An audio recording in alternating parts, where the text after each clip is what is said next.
안녕하세요. 웰스겸연구소 정우일 수장입니다. 자, 오늘도 스튜디오에서 똑같은 옷을 입고 촬영을 했습니다. 자, 세 번째입니다. 세 번째, 자기주식 관련한 세 번째 이슈.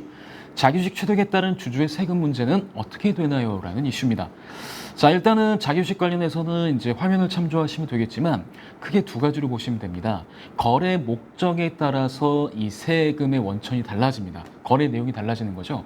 예를 들어서 이 주식을 회사에 주주가 판매하고 회사가 이 주식을 구매한 이유가 소각 목적이다. 그러면 당연히 자본거래이기 때문에 이 경우는 의제배당, 배당으로 보는 의제배당, 자, 배당소득세가 과세가 되고요. 아, 그게 아니다. 지금 단순한 주식 거래고 회사는 이를 보유했다가 특정인 제3자에게 처분한다 라고 한다면 얘는 보유 목적으로서 단순 양도 거래가 되게 됩니다.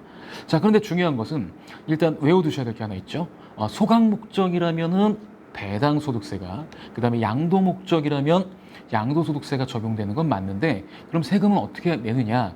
두 개 다 차익에 대한 과세입니다. 자, 일단 의제배당으로 보는 것도요, 주식을 최초에 취득한 가격과 그 다음에 회사의 판 가격 있죠. 두 가격의 차이에 대해서만 과세다.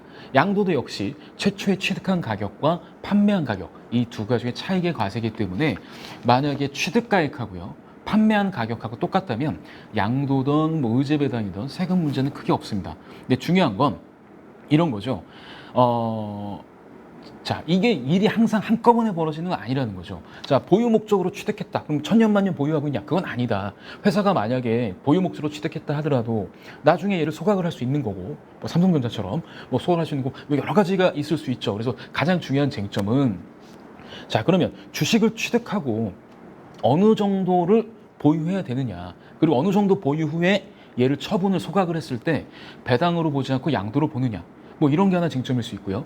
그다음에 양도가 유리한지 배당이 유리한지는 그때그때 따져봐야 되겠지만 일반적으로 양도가 유리하다고 볼 수 있죠. 왜냐하면 양도소득세 같은 경우 지금 현재는 자, 차익의 22% 정도만 과세가 되면 되겠으나 아니 배당 같은 경우에는 금액이 크면 클수록 그 금액이 누진세율로 높아지게 되고 다른 소득과 합산이 되고 게다가 건보료 같은 사회보험과 합산이 되기 때문에 어느 게 유리하다고 굳이 예를 들자면 양도거래가 훨씬 더 유리할 수 있겠죠. 그런데 만약에 취득가액이 높아서 차익이 작다라면 뭐든 크게 상관은 없을 겁니다. 그러면 자기주식 취득에서 가장 큰 문제는 사실은 취득할 때 어떤 세무적인 문제보다는 사실은 얘를 보유하고 있다가 처분하느냐, 몇 년 있다 처분하느냐, 아니면 어떻게 하냐에 따라서 달라질 세무 이슈가 가장 큰 문제라는 거죠.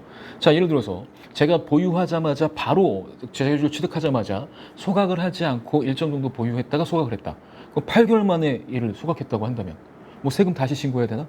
아니면 얘는 뭐 양도소득세 냈다가 차액을 배당소득도 차액을 내야 되나?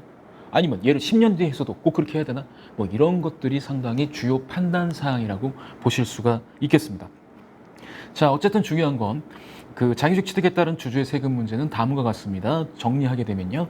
자, 소각 목적으로 취득하시게 되면 배당 소득세, 양도 목적이라면 회사가 보유하고자 한다면 양도소득세를 내시면 되겠습니다. 이때 절세할 수 있는 포인트는 취득가액을 높여서 회사에 판매한 가격하고 차익을 줄이게 된다면 아무래도 세금을 줄일 수 있는 절세 방법은 생길 수가 있습니다. 자, 오늘은 여기까지 하겠습니다.